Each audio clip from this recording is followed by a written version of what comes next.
All right, Joe, let's say good morning. Good morning. Let us begin. We have a beautiful, beautiful daf ahead of us today. I meant to put that in the WhatsApp message that it's a beautiful, beautiful daf today. Begin by thanking all of our sponsors. To thank our TALMUD TORAH sponsors for the month of Cheshvan, Yanky and Aliza Statman, Yitzy and Rebecca Statman, in commemoration of the first yarzheit of their sister Menucha Shaindl Yehudis, Zichron Lebracha Bas and Dovid Yosef. And to thank Shmuel and Robyn Korobkin for dedicating the Shurim this month in creation of the 25th yarzheit of Robyn's mother, Melanie Solomon, Pessa Mira Bas Chaim, Zichron Lebracha. To thank our week of learning sponsors, Zevi Shoshy Daniel, nishmas, Refoel Yaakov ben Avraham, Zichron Levracha. To thank our Daf Yomi sponsors for today, Sammy and Malka Esterson, and family memory of their cousin Miriam Goldfein, Miriam Bas Matityahu, Allah Shalom, on the occasion of her first yarzheit. To thank Bill and Raizy Eskin in honor of the birth of a granddaughter born to their children, Nochum and Chaya Eskin, Mazel Tov, and late-breaking Mazel Tov, a Mazel Tov to Michael and Rachel Leibowitz. Daf Yomi sponsored today in honor of baby girl Snitzer, Baruch Hashem, their granddaughter. Mamish, so Torah is learned in her honor in the first few hours of her life. What an incredible and beautiful simcha. Mazel Tov, and yarzheit Hashem should be zocha to see her grow into an incredible Bas Yisrael and an Akaras Habayis Admeh Be'esim Shadim Tovos. And I will say, wow, beautiful. All right, I will say, let us begin. Today's daf is Daf Ches. In Daf Yomi. I think that I put that down correctly over here. Oh.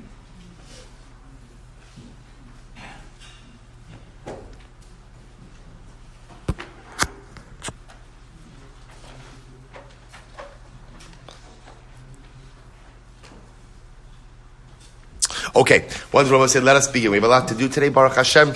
Let's go. So we left off on Zayin Amud Beis, and we left off Amar Rabbi Abba. So we'll say it's the last of the short lines, right? The line before the wide lines on 7b. So the Gemara says as follows: Amar Rabbi Abba.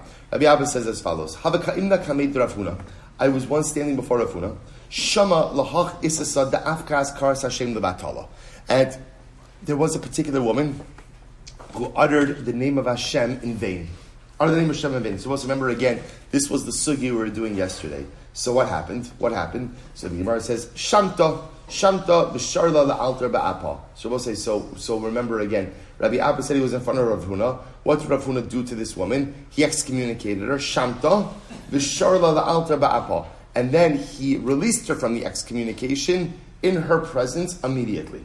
Okay, so the Gemara says, so Rabbi Abba says, Shema Mino, Tlas. Learn from here three things. What are the three things we learn? Shema Mino, Hashomeya Haskaras Hashem Mipi Chavero, Tzarech Lindosa. So we'll say, so again, we learned this in yesterday. It's that if you go ahead and you hear someone Chas Shalom curse Hashem, you have to excommunicate that person. That's number one.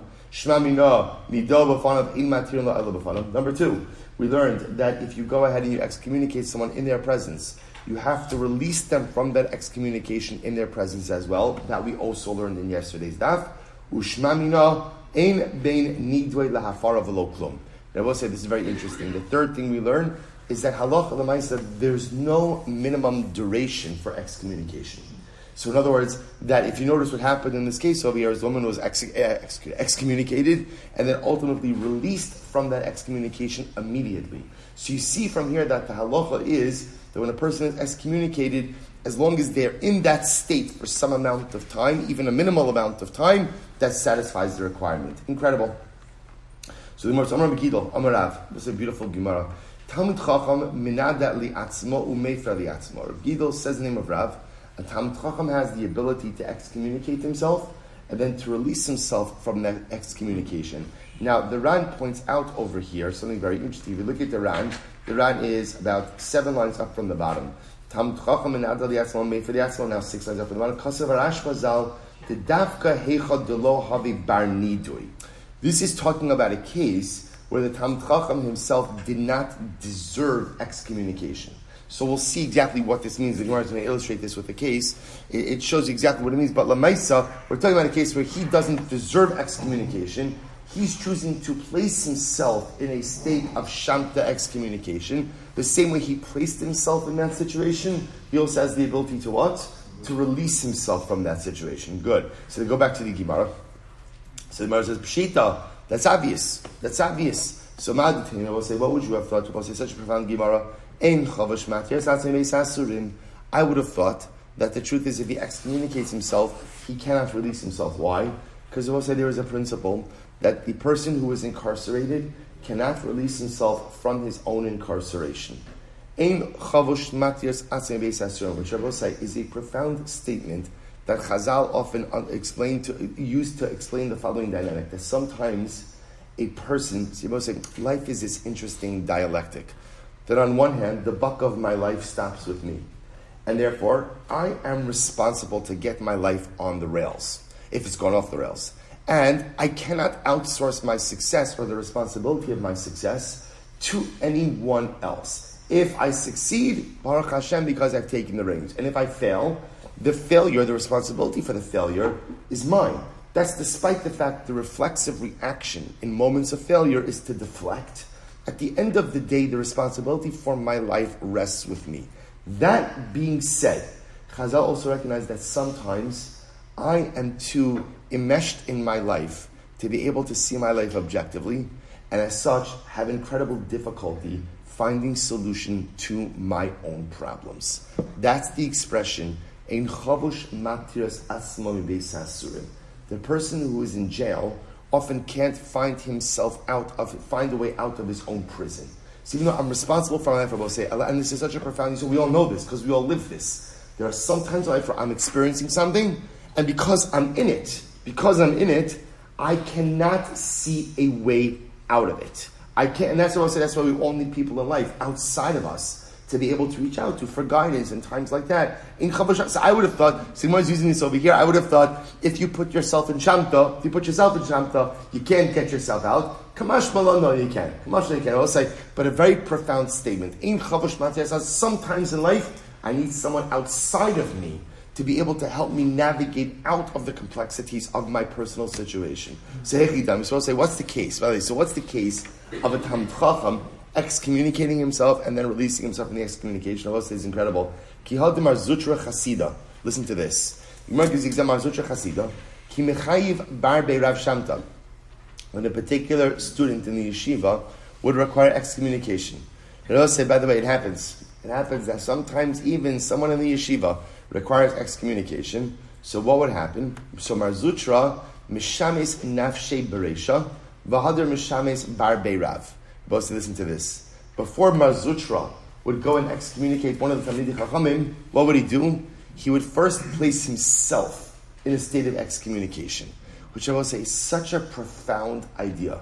So before he would punish someone else, he would first go ahead and, so to speak, place himself in the same predicament, which I will say is such a profound yisod in terms of a sensitivity towards Yisrael. I will say, a lot of times, it's easy to be cruel to someone when you don't place yourself, when you have no empathy.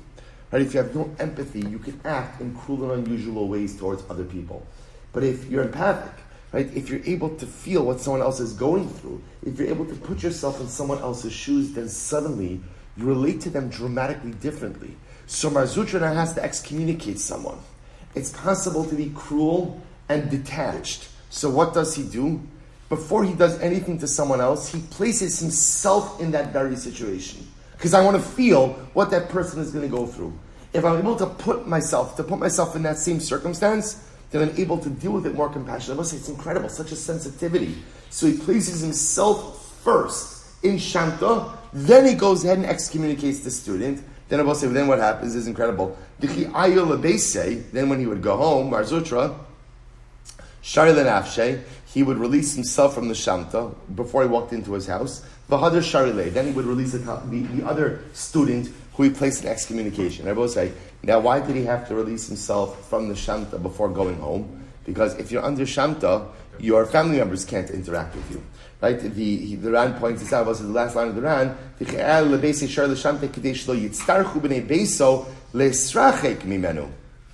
will say, because if you're under Shanta, your own family members can't go and interact with you. So Moshe, he would go home and he would release himself first, right, in order not to inconvenience his family members, and then what? And then he would go ahead and release Talmid Chacham. I will say, another incredible yisod, What do you see from here?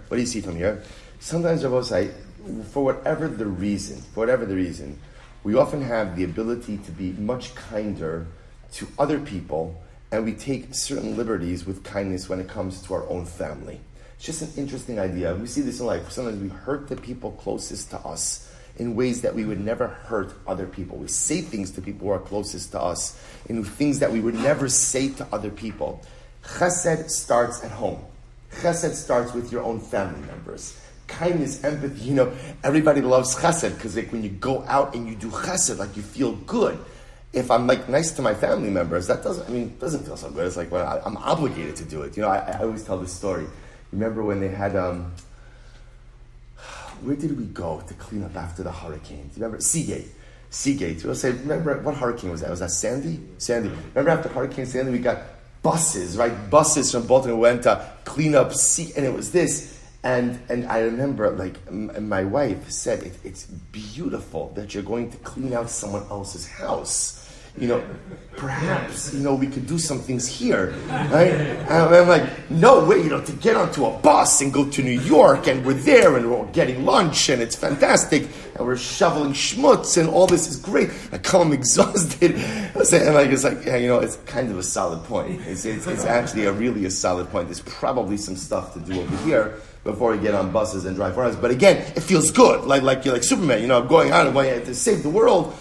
Let's say it's an incredible yisod. See here, what you see is Mar Zutra exhibits this incredible sense of empathy by going ahead and first placing himself in Shamta before he excommunicates with him. Because before you're going to do something, before you're going to exact justice, you have to be empathic, right? Before you're going to mete out punishment, you have to feel for the other. That's the one. By the way, incredible you saw it in parenting as well, that before a parent punishes a child, before a Rebbe punishes the Talmud, the punisher has to make sure that they have empathy with the punishee.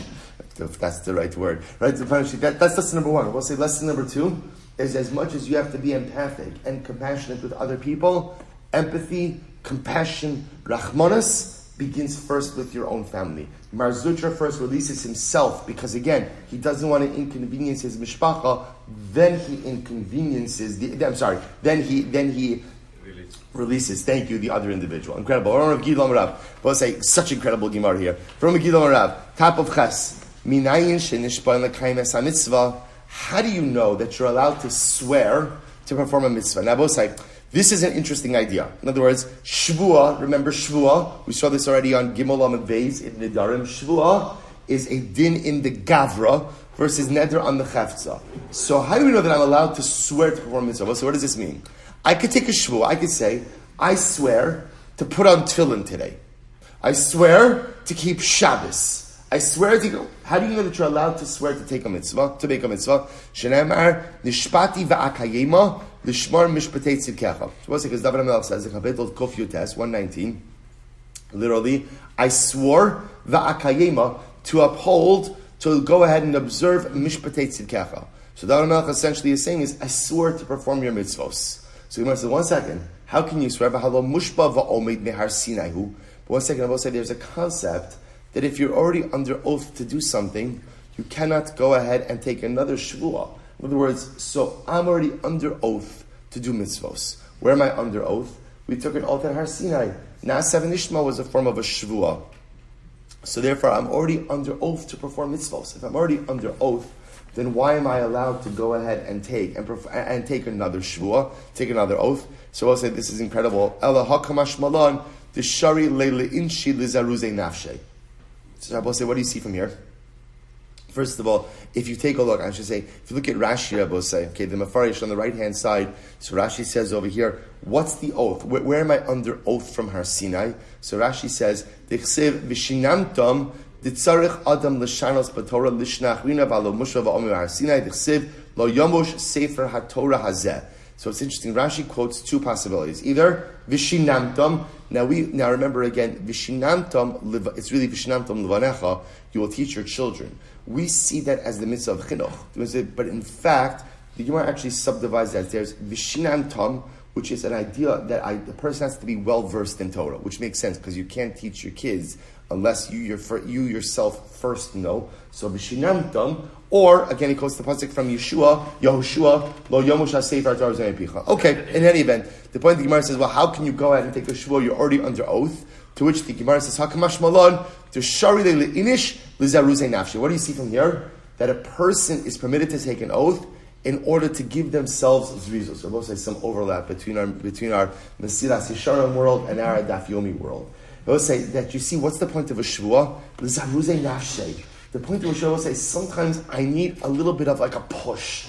Sometimes I need a little bit of just a little bit of zrizos. So what does a shvua do? A shvua to perform a mitzvah doesn't necessarily provide me with an additional layer of responsibility. Because responsibility is already there.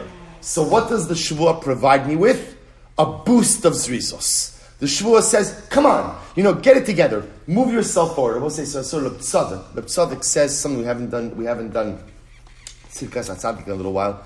But Reb Tzaddik says something so beautiful. Reb Tzaddik writes, I'm going to quote to you. He says, Ela de'ikar ha'averos bo'im machmos ha'shichacha. Reb Tzaddik says, when we sin, why do we sin? We don't sin because we're bad. We're good. We're all good.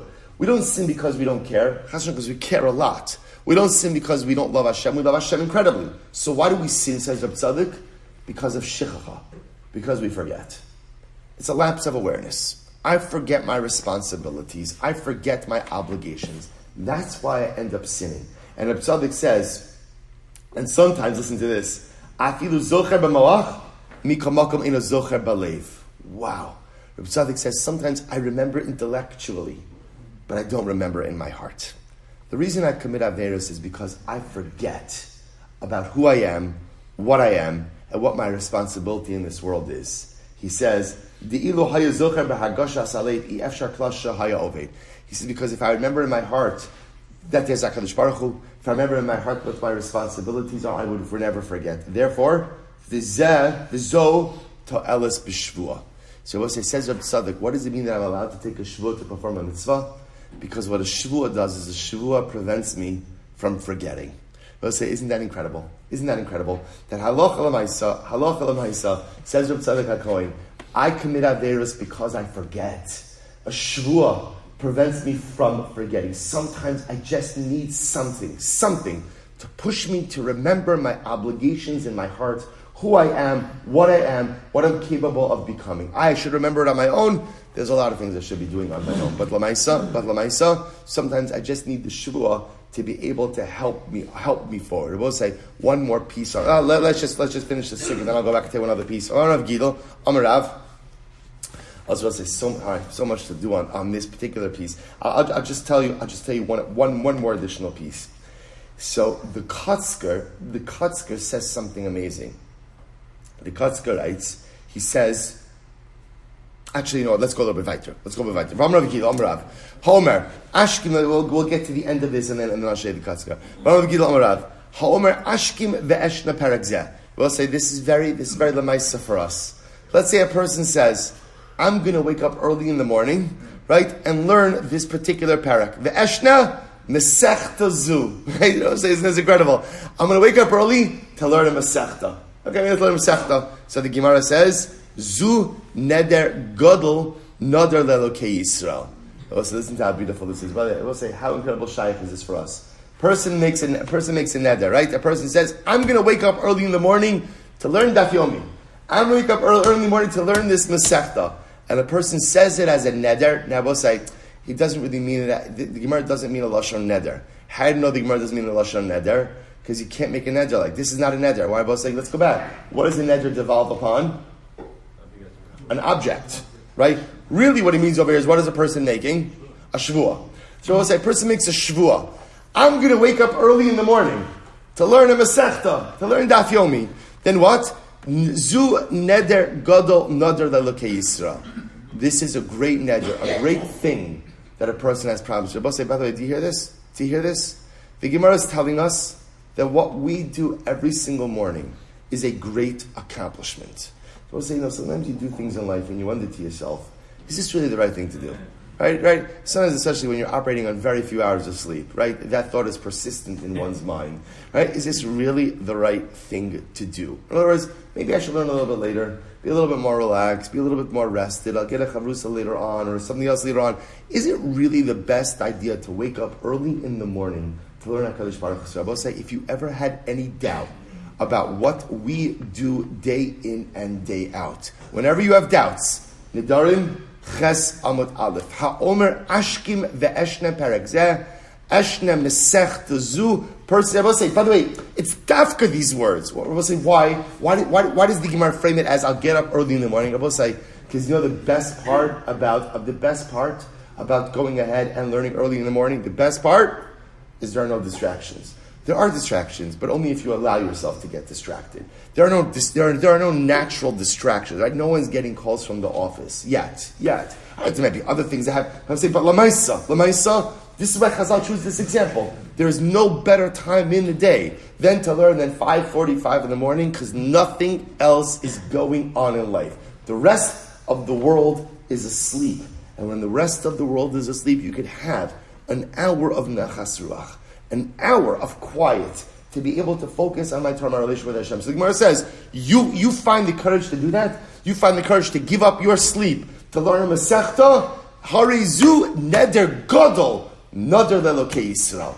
What a promise you have made to HaKadosh Baruch Hu. V'alo Musha v'omenu. Once again, why would a shvuah like this take effect? After all, I'm already adjured. Right? Is that the right word? I'm already adjured.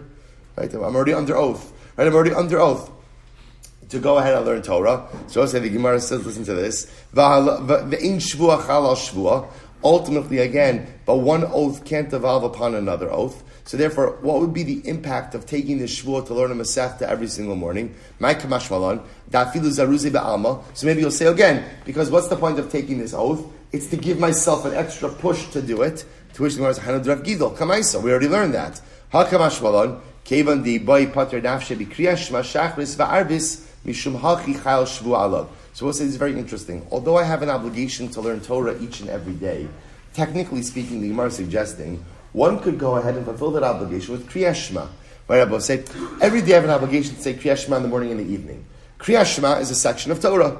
As such, technically speaking, I could go ahead and I could kind of, for lack of a better term, kill two birds with one stone. Right? I could go ahead and daven kriyas shma, and at the same time what? Fulfill my obligation of Talmud Torah within one section. So I don't have an obligation to learn anymore. So if I take a shvuah, then I'm going to wake up every single morning to go ahead and learn a Masechta. I'm going to wake up early in the morning to learn a Masechta. Then ultimately, again, that shvuah that does devolve upon me. Why? Because I'm not, all I'm musha va'omed is what? To learn Torah. And I can satisfy that obligation with a core basic unit of kriyas shma every morning and every evening. To take on something additional, at the end of the day, there's room for that shvuah to devolve upon me, and therefore such a shvuah will take effect. I'll just point out something amazing. Even without the shvuah, a person who commits himself every single day to wake up early and learn a Masechta, the Gemara tells us, Hare zu neder gadol lelokei Yisrael. Just know you've done something great for HaKadosh Baruch Hu. So I'll say, if we have time, I'm going to try to finish the daf today, but if we have time, I'm going to come back. I owe you an incredible katzker. But Amir Hashem will come back to this. So Gemara says as follows, Amrav Gidol, Amarav, Ha'omer lechavero, we'll say another beautiful Gemara, Nashkim v'nishne perek zeh. We'll say, let's say a person says to his friend, let's get up early and learn this particular Masechta.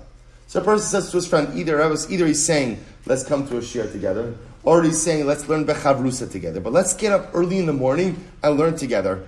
So I love lahashkim.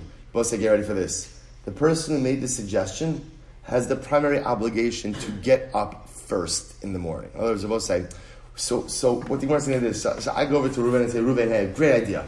Let's learn Maseches Nedarim together early in the morning. Beautiful. I, as the person who originated the idea, the originator of the idea, have the obligation to go ahead and be there first. Which I will say means, it's an incredible, what is the Gemara teaching us? If you have the world is filled with people who have great ideas. What is the world lacking? People who execute on great ideas. So the Gemara says, you have a great idea? Fantastic. you have the obligation to execute. Right? So you go into Ruvain, let's learn early in the morning, fantastic. You have the obligation to be there for the Chavrusa chapter, for the Shir, first. If you're the originator, then you have the obligation to be the executor as well. I will say such an incredible idea. Mar says, where do we know this from? Shnei Amar. This is such a fascinating makar. So we'll say this is from Yecheskel. Vayomer Elai ben Adam, kum tzei ala bika, v'sham adaber oscha. So we'll say, so what happens? Kosh Baruch Hu says to Yecheskel. Yecheskel, get up, go to the valley, and there I will speak with you. Ve'etzei ala bika. So Yecheskel said, I went out to the valley. V'hinei sham kivod Hashem omeid, and Hashem was there. So what does the Gemara see from here? It was HaKadosh Baruch Hu's idea to speak to Yecheskel, right? So what happens? He says, meet me in the valley, and who's there first? HaKadosh Baruch Hu. So from here you see that if you come up with an idea, right, don't just be the idea guy, but don't just be the innovator, but be the executor as well. At the end, it's such an incredible yisod in life in so many different ways. In group dynamics, right? If you have an idea for the chevra, don't float the idea. Be the person who executes the idea. Just in your own life. Forget about other people also. You have a beautiful idea, fantastic.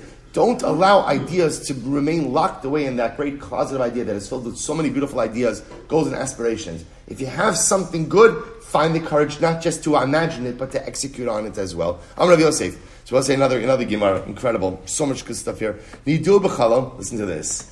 Let's say you were excommunicated in a dream. You had a dream, and in the dream you were excommunicated.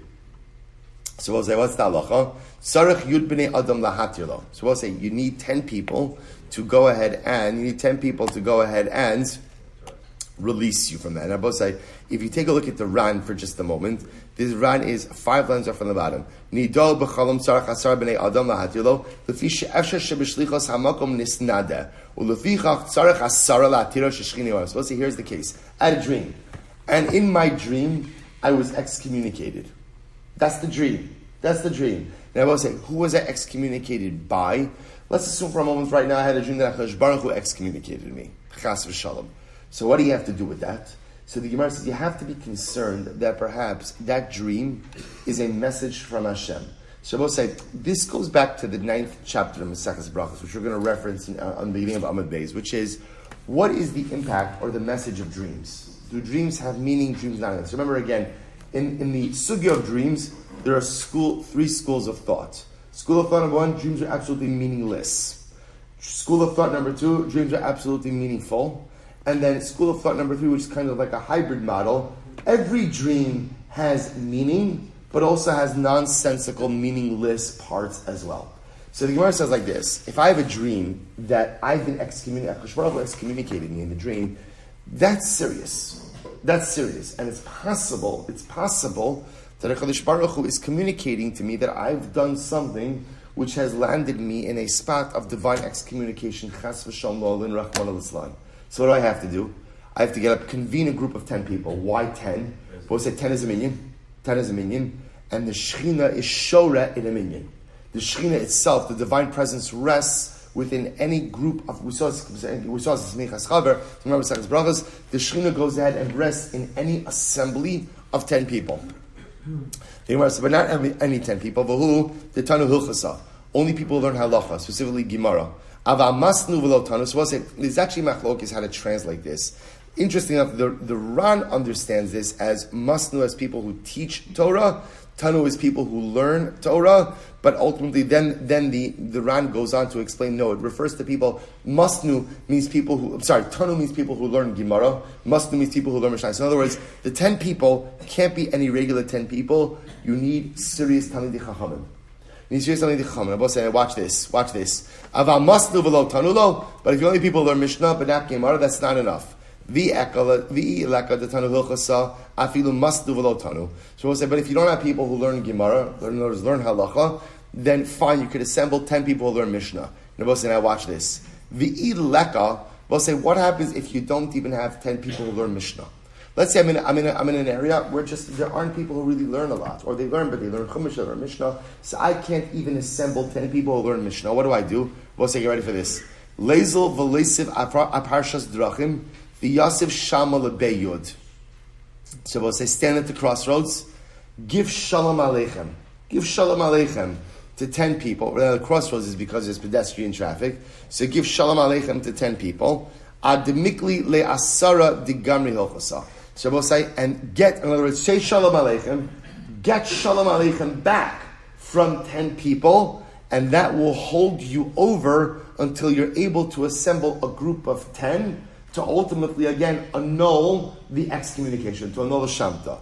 So we'll say, a wild Gemara on a number of different levels. So here's what we've got. I have a dream, and in the dream, right? I have a dream, and in the dream, I'm excommunicated. Sounds like by HaKadosh Baruch Hu. I need to address that. How do I address that? Assemble a group of 10. Not any 10 Talmidei Chachamim, as defined as 10 people learn Gemara. Can't find 10 people learn Gemara, 10 people go out and learn Mishnah. Okay? Can't find 10 people learn Mishnah, what do? Put yourself on the crossroads, say Shalom Aleichem to 10 people, get Shalom Aleichem back. So we'll say, remember, what does it mean get Shalom Aleichem back? We'll say, I just want to point out to you, the power of getting a Shalom Aleichem from another Jew. When a Jew tells you Shalom Aleichem, or you say Shalom Aleichem to someone, you're giving that person a bracha. That person is giving you a bracha. So I will say, so understand the power of that, right? Peace be upon you. Shalom is the name of Hashem. You get a bracha from another Jew, that's powerful. You give a bracha to another Jew, that's powerful. I have an incredible Rabbi Yitzchak story, which, okay, we're going to get into the daf first. I'll tell you a Klatzker and Rabbi Yitzchak. It's lining up. I want to say about the power of just a simple bracha to another Jew. So the Gemara says, get 10 shalom aleichems. 10 shalom. So we'll say, we don't know the power we have to give bracha to others, and the power we have, or the beautiful opportunity we have to get bracha from others. Just a simple, heartfelt shalom aleichem potentially makes all of the difference in the world. So at least you get 10 shalom aleichems, that'll hold you over until you could go ahead and assemble a group of 10 to release you from the shamta. Incredible. So the Gemara goes like, Ravashi, man yada shamte, mauda lishrele. So the Gemara says, So the Gemara says, man shamte mauda lishrele, amrle lishamuse shavye shliach, lemishrei lo shavye shliach. So we'll say, listen to this. So Ravina says, what happens if in the dream, I have a dream about someone excommunicating me? So we'll say, so let's say in my dream, I dream Reuven excommunicated me. Right? So now, the way I view the dream is that Reuven is a shaliach of Hashem to communicate that Hashem is excommunicating me. So can I now that I saw that it was Reuven, can I go to Reuven and have Reuven release me from the excommunication? To which the Gemara says, Amar le l'shamute shavi shliach, l'mishrei lo shavi shliach. It's possible that Hashem only made Reuven the shaliach to communicate the excommunication, but did not make Reuven the shaliach to release me from the excommunication. So because of that, I have to go ahead and assemble the group of 10. Amrli Ravach Ravashi, Shamte Visharli B'chalamai.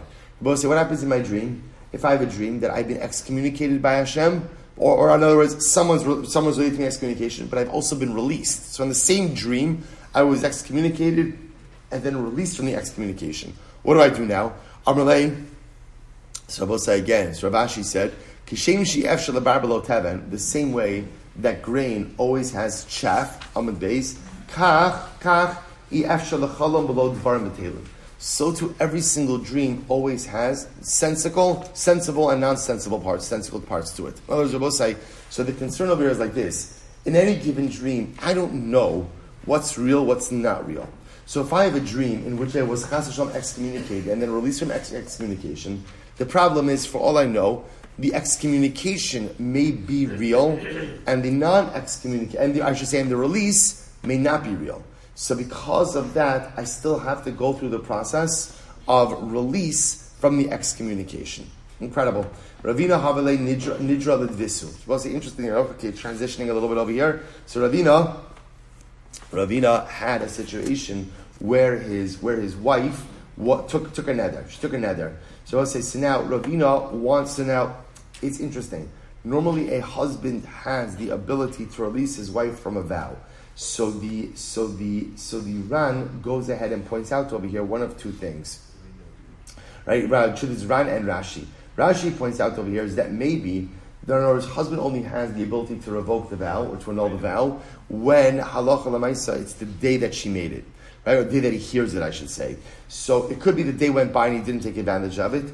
Or again, the Ran points out maybe he originally affirmed the neder, but now wants to help her revoke it. Okay, whatever the situation is, the point is his ability to annul the vow has now passed. So now watch this. So Ravina, Ravina's wife made a neder, and now he wants to help his wife get out of the neder. So he came before Ravashi. Amarlei, Baal Maushi Yasa Shliach Lecharata Sishto. Shabbos said there's a mechanism called charata. Charata means remorse. Right? I regret ever having made that neder, and that creates an opening for annulment of the neder. So here was Ravina's shaila. Ravina goes to Ravashi, says, here's the issue. Can I be my wife's shliach for the annulment of her neder? That's the question. Simple, straight out question. Can a husband be his wife's shliach in order to annul her neder? So to which Ravashi responded, I mekanfin in ilolo. If there is already a group, in other words, if there's already a Beis Din gathered, then you could go ahead and use that already gathered Beis Din, but you cannot gather a Beis Din to go ahead and annul your wife's vow. So the idea, I will say, so it's very interesting. So what Ravashi was saying to Rabin is, technically it could be done, but you can't go ahead and make a whole process out of it. Now, why not? Now, I suppose it's actually very interesting. So the Ran brings down two possibilities over here. Right? So the Ran says one possibility is if you look, it's actually in the middle of the Ran, like right next to where Tosas is. Umaskinan dafilu bebal imechnafinan in ilo lo mechafinan. The afagav the ishto ki gufo lo kilu gabe bal elehecha de michnefe. Avad lichnefe lechatchila gabe lo kevan the mechabarta de milsa shua nodra asmosham. They both say the concern is that technically we are willing to allow a husband to come on behalf of his wife, to represent it, to be his wife's shaliach, to go and know her neder. Now, I both say, that is a unique opportunity that exists by husband and wife. Why? Because by marriage, what do we say? Ishtoki gufo. Right? That one spouse is like themselves. But it doesn't work by any other. In other words, I will say, in any other situation, if somebody wants to have their neder annulled, the noder, the vower, has to appear before the Beis Din themselves. So essentially what Ravashi was saying to Ravina is, look, if there's already a Beis Din that's convened, you, Ravina, could slip in there, represent your wife, get her neder annulled. You can't start convening a group. Why can't you start convening a group? Because we'll say convening a group is a much bigger to-do. Other people are going to see it. And if other people are going to see it, they can walk away with an erroneous understanding that that anyone could be a shaliach for someone else to annul their neder. And that is not the halacha.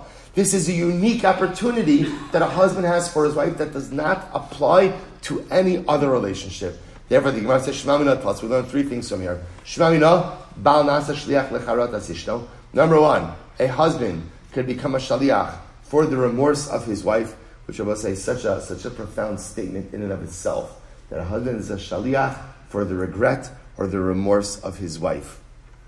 So I'll say, so again, in this context, it means he could be the shaliach to help her annul the vow, on a deeper level. So what's the role of a husband?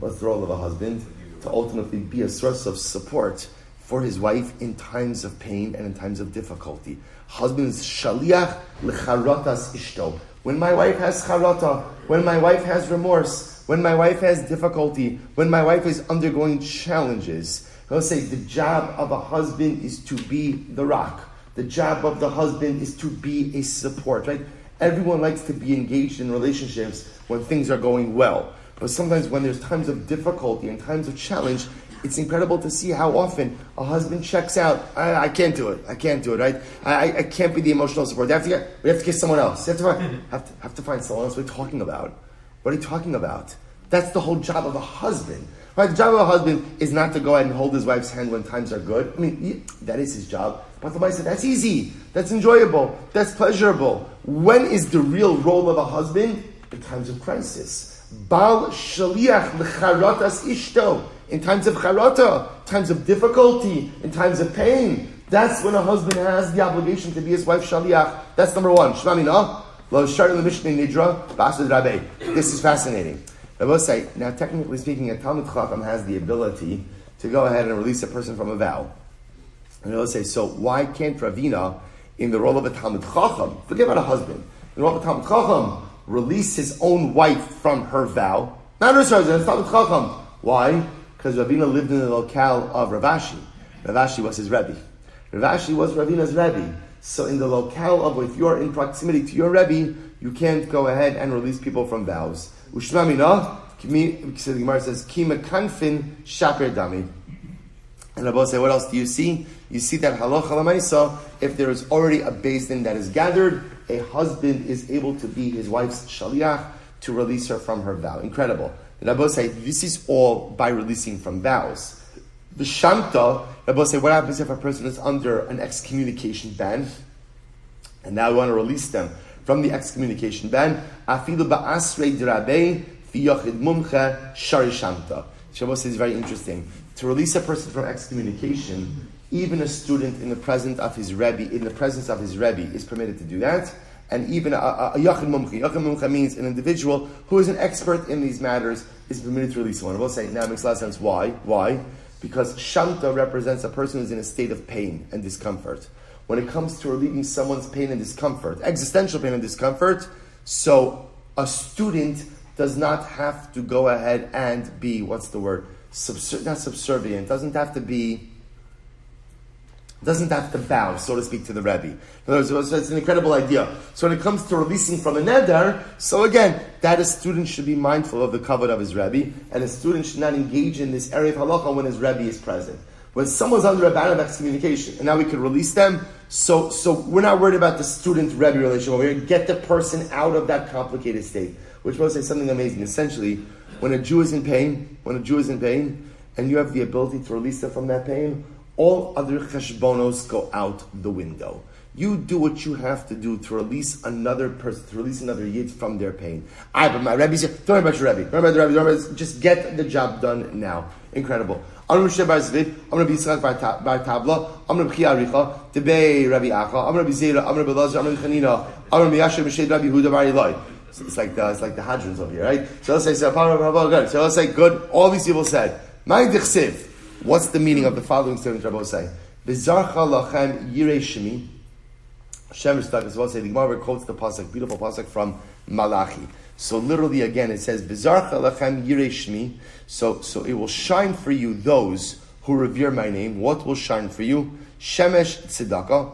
Ultimately, again, a sun, S-U-N, Shemesh tzedakah of charity or righteousness. Marpeh, a healing sun, bichnafeh. The Yitzasim and Pishtem Kegli Marbeik. So we'll say, what's the meaning of this statement? This is Rav Abaye, Shmamina, Chigra Diyoma Masi.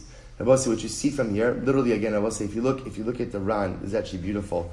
Hadin Chigra Diyoma Masi. Look at the last three lines of the Ran.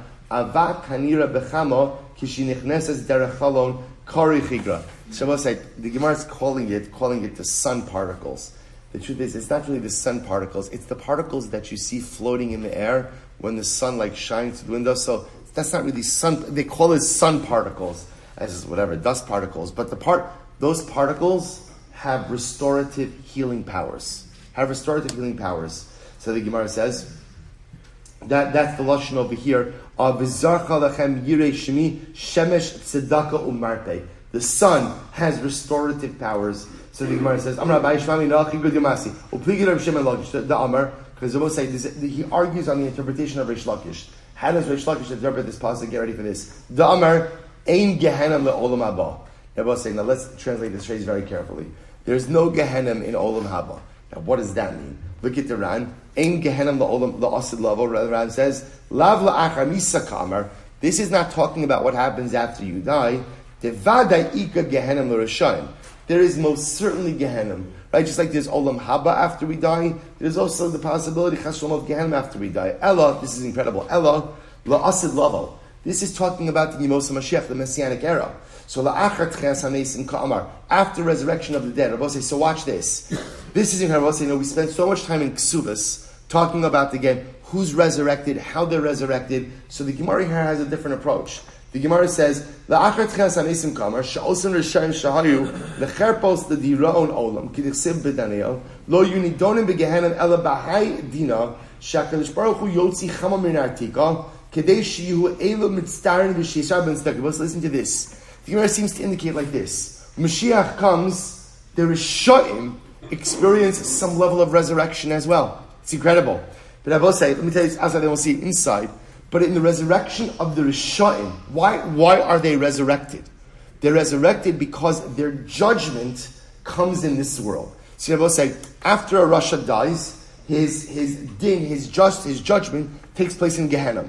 Then Mashiach comes, there's Tchias HaMesim. Everyone says the Gemara is resurrected.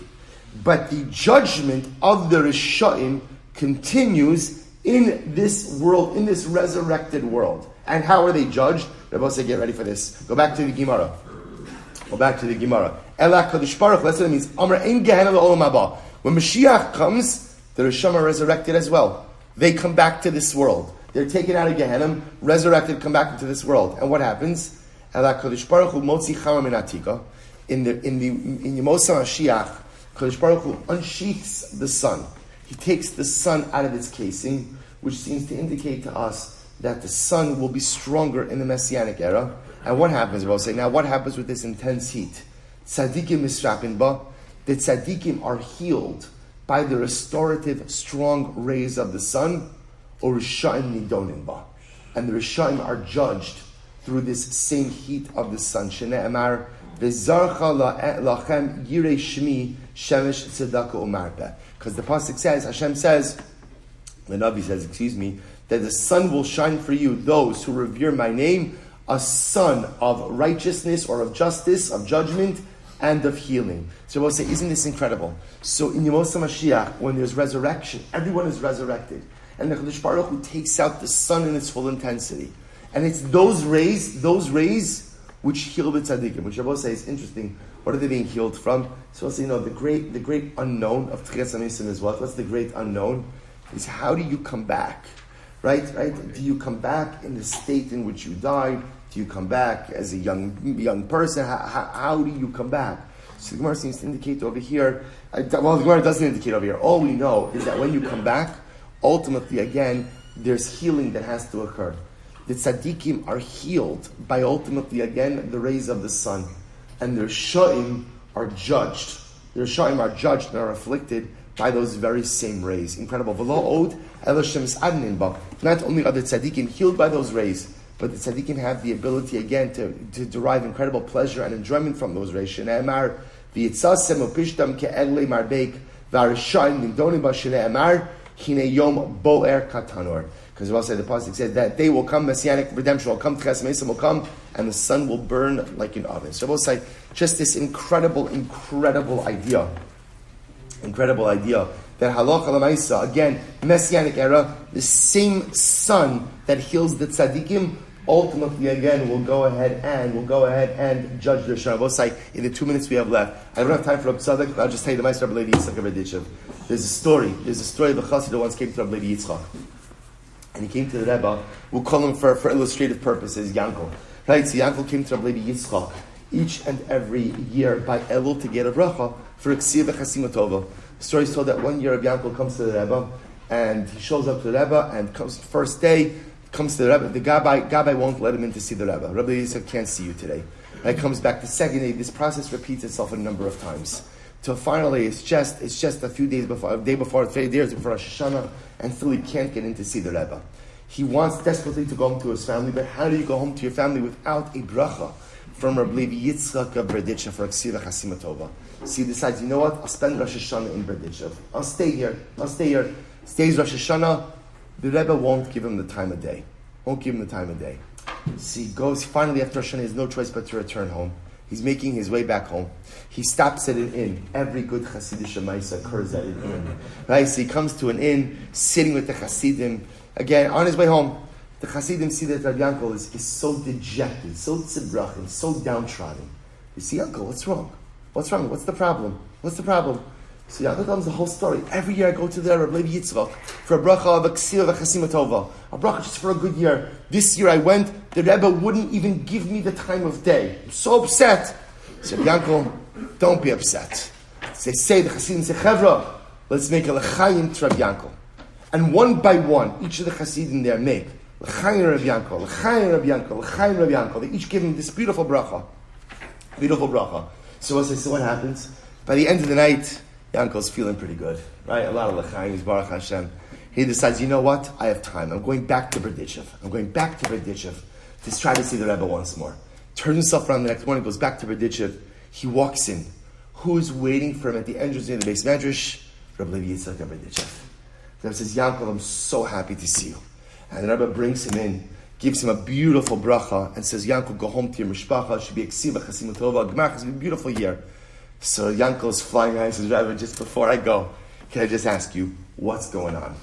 Right? I spent days, you wouldn't give me the time of day. Now I come back, and you give me this beautiful, effusive greeting, such a warm bracha. He says, Yankov, I'll tell you. When you came to me before Rosh Hashanah, I saw that the din for you, for this year, was not good.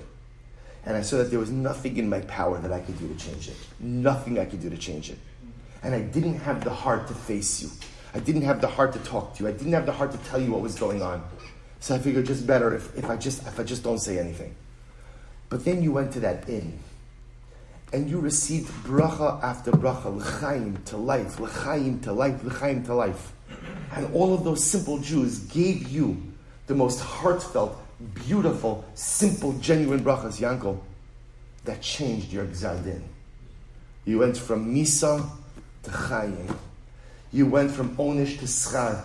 You went from Russia to Tzaddik, not because of my bracha, but because of all of the l'chaim, because all of the brachas of those simple Jews. They changed your gzar din. And now that they changed your decree above, ultimately, again, I'm happy to give you another bracha of a gemar chasima tova, of a good gebench diyar. That was the Ma'aser of Levi Yitzchak. And Avos Asad, the Gemara says, again, the power of a shalom aleichem from another Jew, the power of a l'chaim from another Jew, is beyond our comprehension. Avos said, shkoyach, stop here for today.